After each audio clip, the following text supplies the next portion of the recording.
This podcast is brought to you by the one and only Dr. King Faisal Rahman, the man, the myth, the legend. Thank you for all your contributions and commitment to all combat sports in Ontario. Your generosity will never be forgotten, and we will forever be in your debt.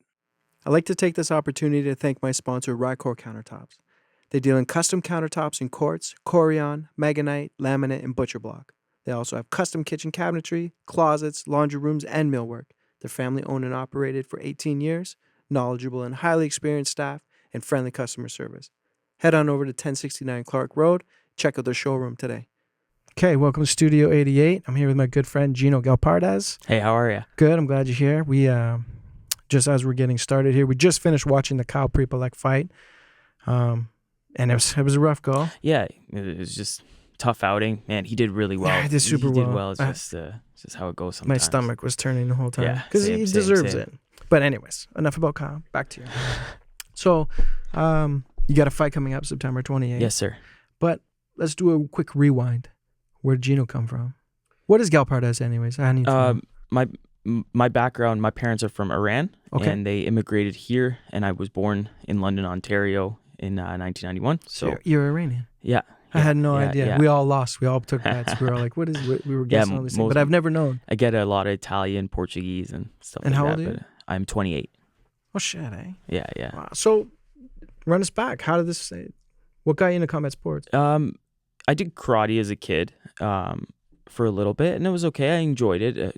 I got up to brown belt and all of that. And but I was really, my heart was always set into hockey and things like that. And I dabbled in a lot of sports. I played everything you can imagine. I played So you're a natural athlete. Yeah, hockey, lacrosse. I played a little bit of soccer. I even curled for my high school team. I did, you name it, I did it, except for football. So I never had any interest in football.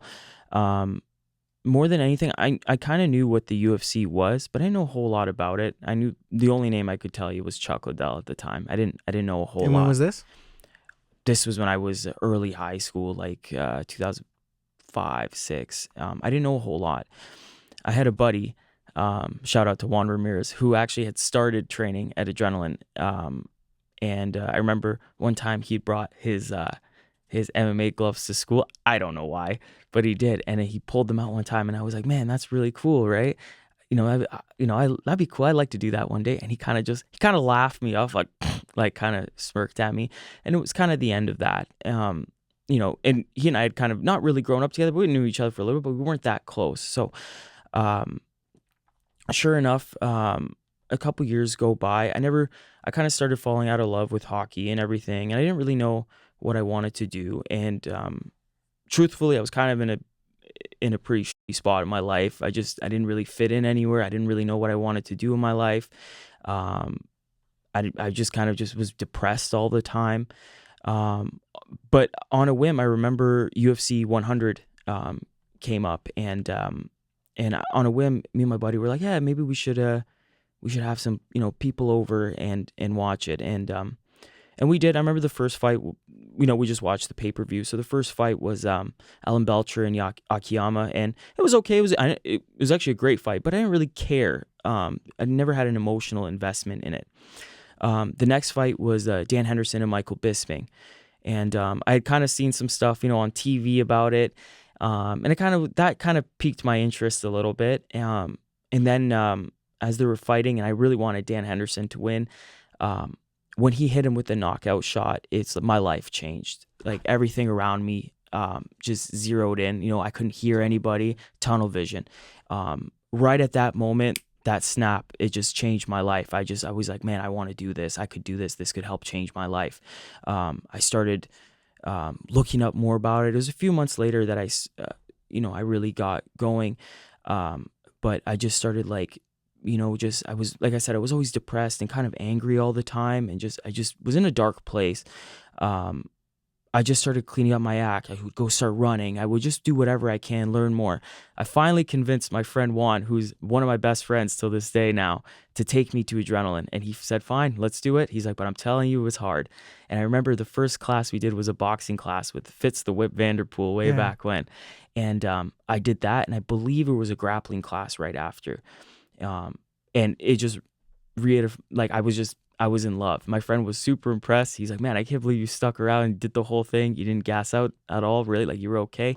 And it was just from there. And I was just super enthusiastic. And while I was learning and I was eager to learn, my mood started changing. I started becoming a little bit more positive. That like anger and that darkness, that depression started going away, and I started replacing that with a focus and a drive, and I just really wanted to do it. I never knew that I would even become a pro. I said one day I would like to fight once, just an amateur fight or something, but just building, and I fell in love.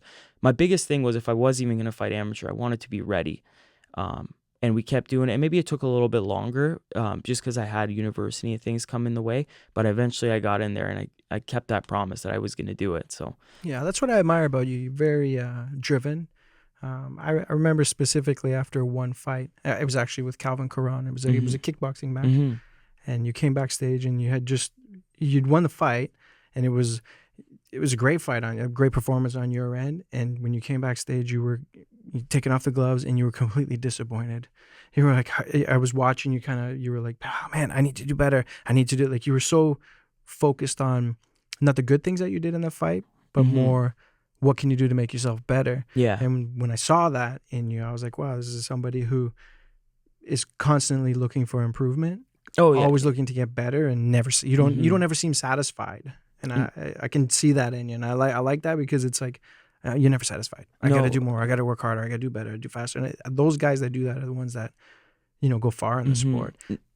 Take me back to your first fight. The first fight was in Windsor, Future Combat Stars 4, I believe, with against Derek Blaze. And I remember I had done a couple, done jiu-jitsu matches. I'd done a couple smoker fights, and I remember I was like, man, here we go. This is it, right? This is what you've been working for up until this point. And I remember being really, really nervous. I was okay, all the weigh-ins, everything, I was okay.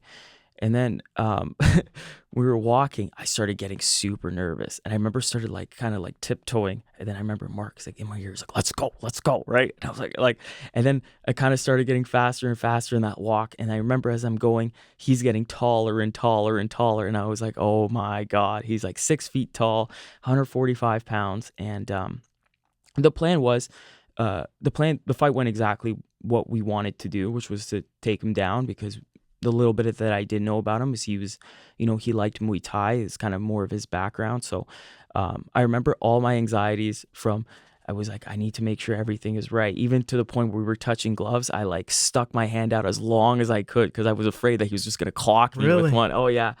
Protect yourself at all times. Yeah. And I again, it came down to inexperience, right? And just kind of getting your feet wet for the first time. And he was a good dude. He never even, I'm assuming, never even thought about doing that, but you never know, right? Some people, not 100% of everyone who's fought has been clean with that. So I was just, that was just that little bit of paranoia. And then we went in there. I remember I threw a leg kick, he threw a cross, but I just stepped out of the way. And I remember I just shot in and took him down, and then right away laced the arm, and then went arm triangle. And I remember it was about a minute and a half, just around that time. And I remember when he tapped, and I remember the first one we had that headgear on, and it slipped into my nose, and I couldn't really breathe while I'm putting in this choke. So not only can he not breathe from the choke, I can't breathe because the thing's in my face. So I can't even shift it. So I kind of was nuzzling my nose into one of the air holes that go onto the side of the head, and just trying to breathe through that a little bit. But I remember when I got it, the first thing I got up, I just threw it off my head, because I was just so happy, but I couldn't breathe. I was just trying to get some air in. And so it was cool, man. It was something that I'd always waited for. And I remember I trained so long for a minute and a half, and it was the best minute and a half of my life. How long did you train before you took your first fight? I started dabbling around when I was 17, 18, and I didn't, but again, it wasn't training full time. When I started, I'd be training once a month here when my buddy could go with me, because I was still kind of nervous and shy, and I didn't really want to go on my own, until I was 24, because again, I was away at school, and it was kind of in Brantford, it was kind of hard to find some training, and I did, right? I found some really, really good training, especially the Rumble Academy. Shout out Brian Rumble, Jiu-Jitsu, and that was probably the best training, some of the best training I could get there. But when I came back, of course, I could mix everything, and then kind of, they got to know me too and put their trust and their faith in me and do it. So I've been training for a fair amount because I fought at 24, my first amateur fight. So I was a little bit late to the party, but I think at the same time I was smart. Not really. Yeah, I mean, you have to baby step it, right? I mean, and some guys run into it too quick, and now that you're pro, it's all about the record. Yeah, you of got to course. keep it clean. Absolutely. And, everybody wants those W's. Sure, right? of course. What's it like training over at Adrenaline with guys like Mark Hominick in your corner?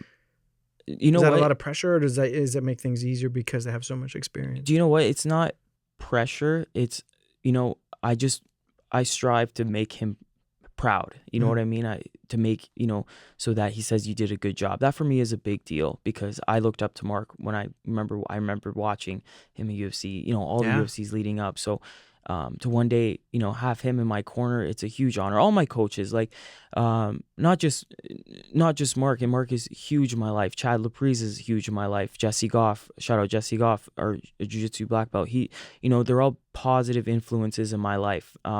Jesse Ronson, everybody, they've all kind of, given me advice. They've taken time out of their day. Oh, sorry. No, that's perfect. They're taking time out of their day, to talk to me. And even if, I try and listen to everything they say, even if, even the little things, like Malcolm will kind of say something like here and there. Maybe he might even be talking to himself, like saying, not just him, but you know what I mean? But I listen, I try and pick up all the little things. I love the psychology of fighting. I love the different mindsets. That's one of my favorite things, is understanding the way someone's mind works in combative sports. So anything I can pick up and then mold myself, take the positives that that will attribute to my life and implement that going forward. Yeah, see, I always knew you were super intelligent. I could just see it in somebody. Now you're going to school. Every time I talk to you, I'm in school. I got school class. I got this. I got work. I don't know how I have time to do everything. But what are you doing in school?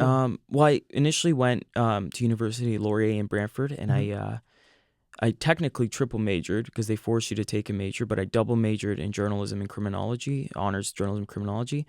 And then, and we had a general degree we had to do on top of that.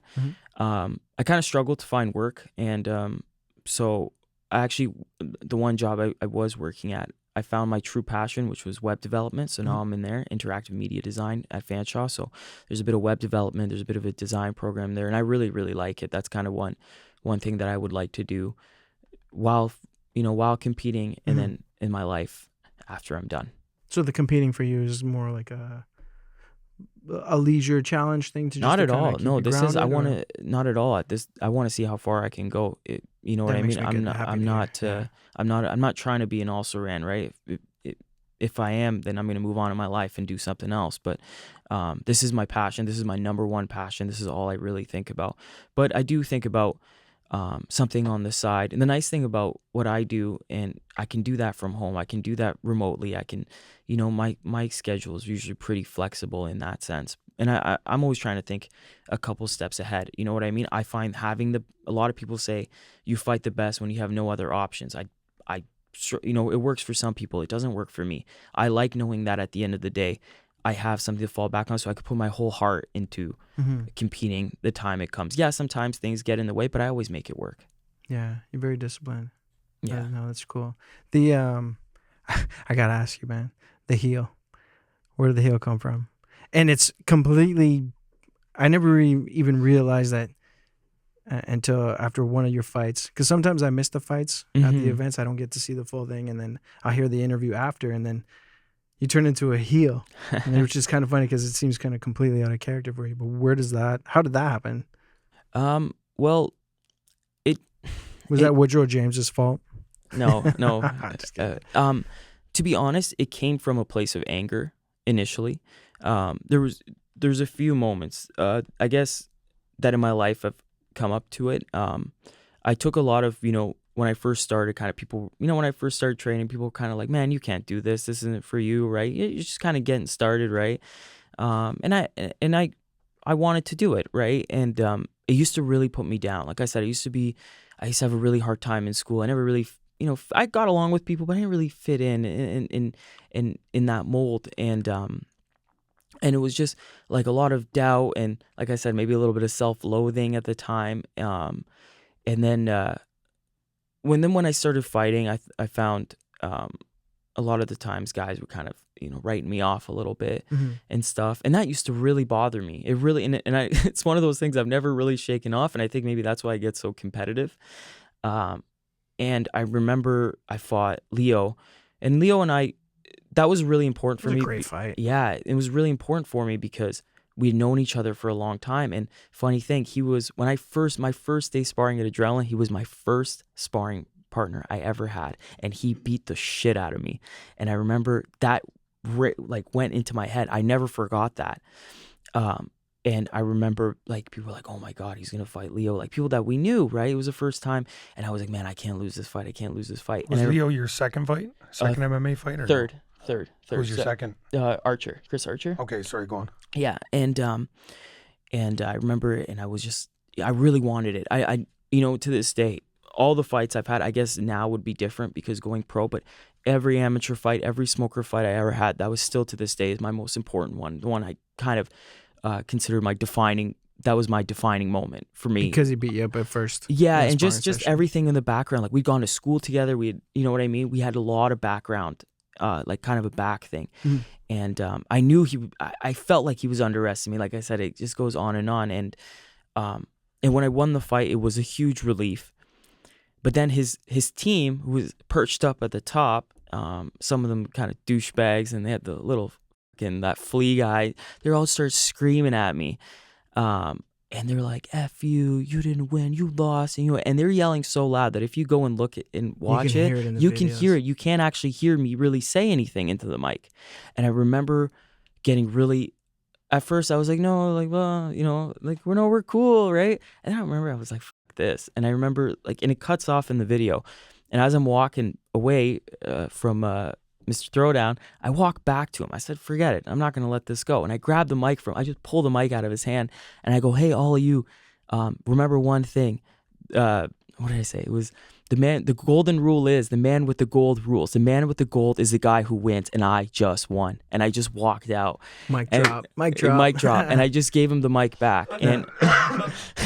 And to make matters worse, now I was angry. So when my buddy Juan came, he's like, let's go celebrate. I'm like, we're going to go to their after party, and I'm going to look at them all in the eye. And I'm going to see if any of them have something to say. And not a single one of them said anything to me going there. Leo was cool. Him, Jesse, their core team, Jesse McPhee, their cool team, they were cool. I didn't have an issue with them. They were fighters. The other ones, they were a bunch of bumps sitting up there. They weren't actually going to do anything. Yeah, Faisal told me a story one time when he fought at Cowboys. And what he liked about it was, he explained it to me like this. He goes, that was his favorite fight. Was his first one at Cowboys. And why it was his favorite? Because when he was going to the cage, everyone was going, "You're dead. You're gonna get killed." And he goes, "I actually really felt like I was in a fight." Beast, he's a warrior. But you have to have those. Yeah, man. There's always gonna be someone tripping against you, right? Sure. It's just how you handle it. But it developed the heel. Yeah, so and that was a big part. And I just, I guess I just got tired of it, and I was just like, you know what? I'm gonna just and I know I'm not for majority of the time, people don't really like me a whole lot, especially when they first meet me. And I have stories for days. I go on about, instances where it's happened just in general. So I said, listen, if they're going to hate me, they might as well just hate me anyway. So I might as well just run with it a little bit and have some fun. It's all, for me, it's especially going on the mic, it's more of a fun thing. I took something very negative that most people would think that would break somebody, and I turned it into a positive for myself. So that was a had part of it. Good for you. Can't let those guys get in your head. No, or anybody. You know no, what I mean? I turned it around, right? I had to do something because it was driving me absolutely insane, right? I had to just mold it into something. You know what I mean? You can't live like that. So, what do you do for work? Right now I work at my dad's art store, Bijan's Art Studio, and I just help him with a bunch of stuff. It's like a lot of computer work. So I do digital, graphic design. So like his ads and stuff, and then I'll drop off supplies that need to go. I'm kind of cleaning up their website. They have a really old website, and just cleaning and I kind of fixing it up as I go. So I got pretty flexible schedule about with school and everything, I kind of make it work. I can Yeah, work good from for home you. and just staying busy, just trying to do something, you know what I mean? Help Yeah. him out too, which is always a added bonus. Yeah, that's great. Big family? No. Oh, big family, yes, but not a big family here. So big family back home in Iran, Mm-hmm. but here it's just me, my mom, my dad, and I have like my closest relative is my aunt in Hamilton, and I got a few scattered around here, but mostly it's just us. It's always just been kind of a small family, so we just make it work. So you got a fight coming up September 28th. Yes, sir. Yeah, and your professional debut. Yes, sir. And I'm super pumped. Yeah, because it's I am too. it's kind of come full circle because you've Mhm. competed with me under the amateur circuit, and now you're going pro, and I get to debut, and I'm excited. Do you know anything about your opponent that you're fighting, or is it just one of those kind of go in there? No, you know you don't what? really care? No, I know my opponent Nick Cambassi. He's tough, man. Mhm. I watched his fights. He fights hard. He does a lot of things really, really well. Mhm. I do a lot of things really, really, really well, and so I'm looking forward to it. I think it's going to be a good fight. Um, Obviously, I know he probably sees some opportunities, some positions where he can capitalize on, and I see some Mhm. too. So it's just a matter of who's going to have the better game plan. We've both been very successful on the amateur level, and it's time to now start putting that in the pro level, right? And I think Mhm. it's a good first step. He's a tough guy. I'm not underestimating him at all. I never would. So I'm giving it everything, and I think we've got a pretty good plan going in, and just how Yeah, you execute. always deliver. I got a picture of you, and you got blood all over your face, like, and you're giving me like this giant like evil grin, Yeah, and you're just covered in blood, and it's just it seems out of character because when I deal with you on a professional level, when we talk to each other or around the gym or wherever I see you, you're always very well spoken. You're very articulate. You're I appreciate smart. that. So it's where the heel thing even surprises me because I'm like, how do people not like this guy? But a lot of people have changed. A lot of guys changed their tune because you say they didn't like you at first, but now, like, I've talked to guys now who watched you at first that even admitted to me that they didn't like you at first. They always want to see you get beat up. And it was because you were so quiet and you seem so docile. You don't look like a fighter. No, I know. It's weird. I know. It's strange. But it's the guys that don't look like a fighter that end up being really, really good fighters. And then I think you won the crowd over because you've always delivered. I never see you pull back. I never see you. You don't run like you go for it. You don't stop, and then you almost kind of go a bit crazy. Yeah, I mean, if you don't go too far, you're never gonna go far enough, right? If you want any, I always figured, kind of one of the things I picked up on that Chael Sonnen said, if you get in a good position that you want to work, well, you want that, keep that position, you got to work. So I'm always trying to work, always trying to find the holes, however it may be, right? You don't want to fall back too much. You always want to at least be a step forward, even if it's not in the movement, in the mind at least, right? So at least have something, have a backup, have avenues where you're going to capitalize on, and that's one of the things that I always tried to do. This podcast is brought to you by Sun Tanning Salon. Do you suffer from eczema or psoriasis? You have acne or sore muscles?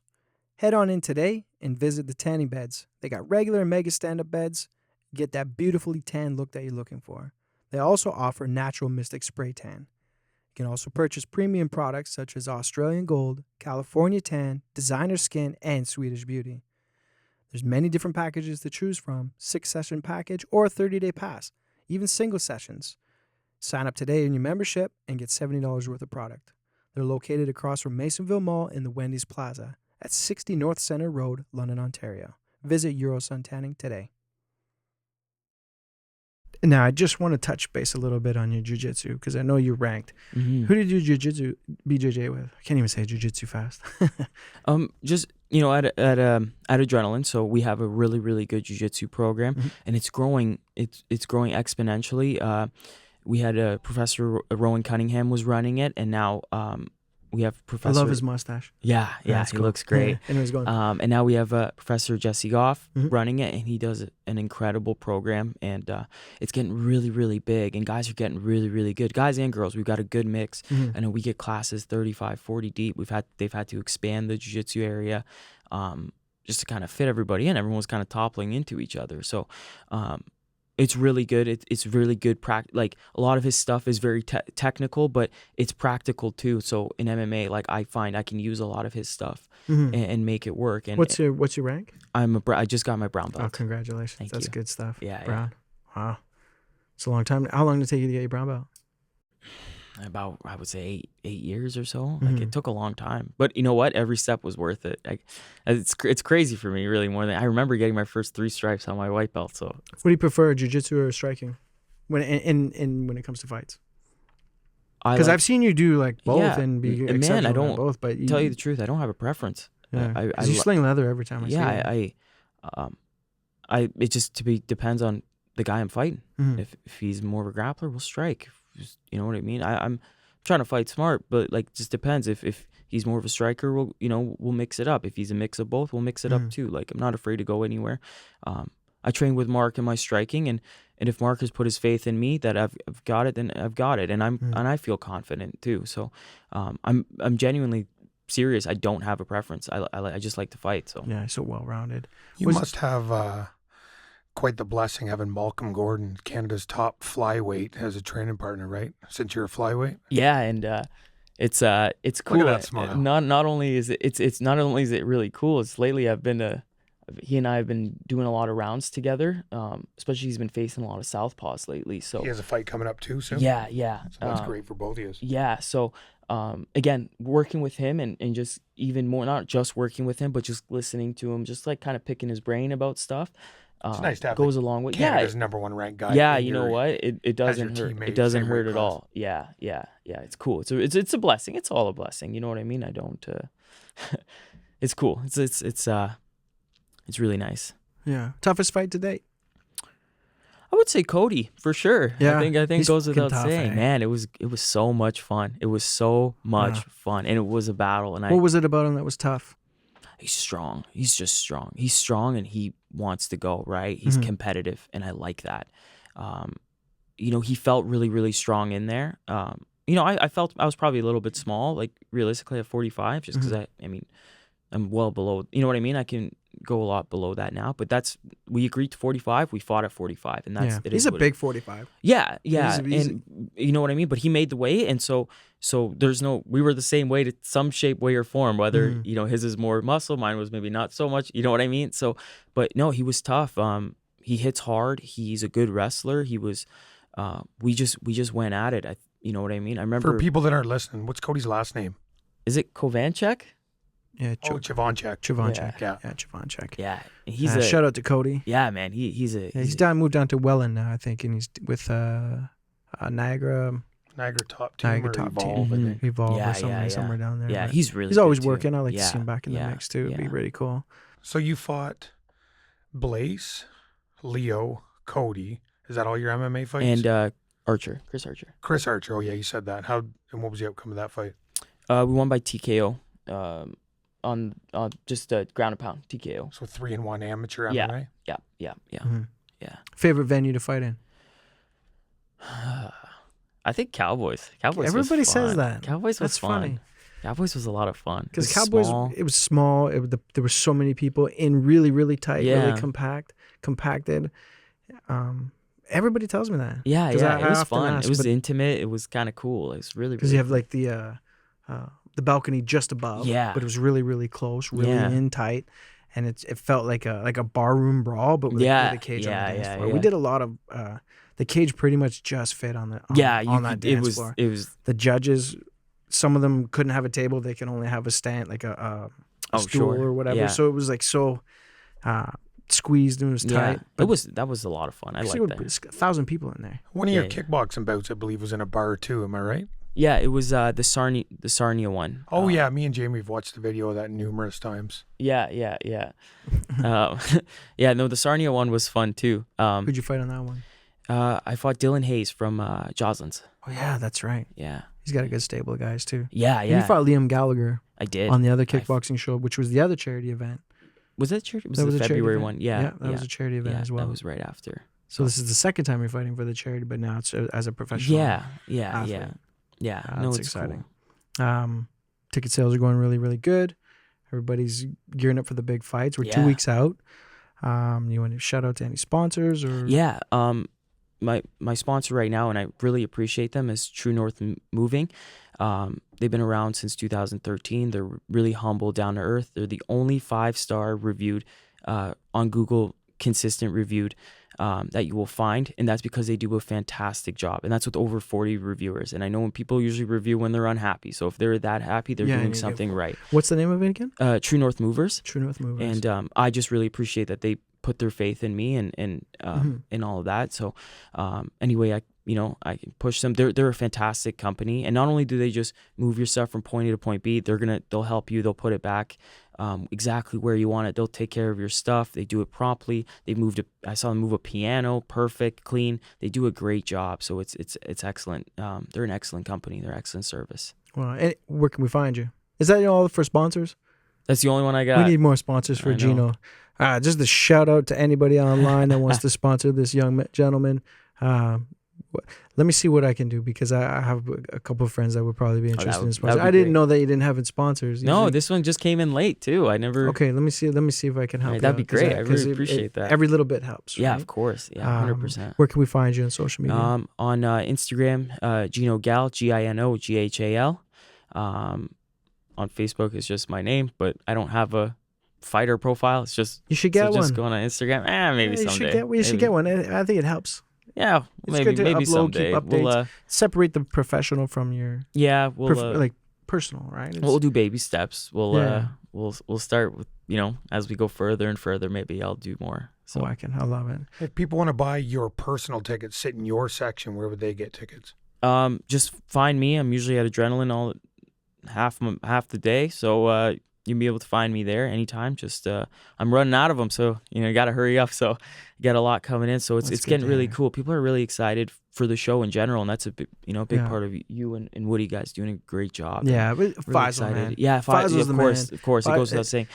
Dr. Faisal, I wanted to do something small. Dr. Faisal is a fantastic individual, and just doing our medicals and everything, and just kind of help in the little way, helping.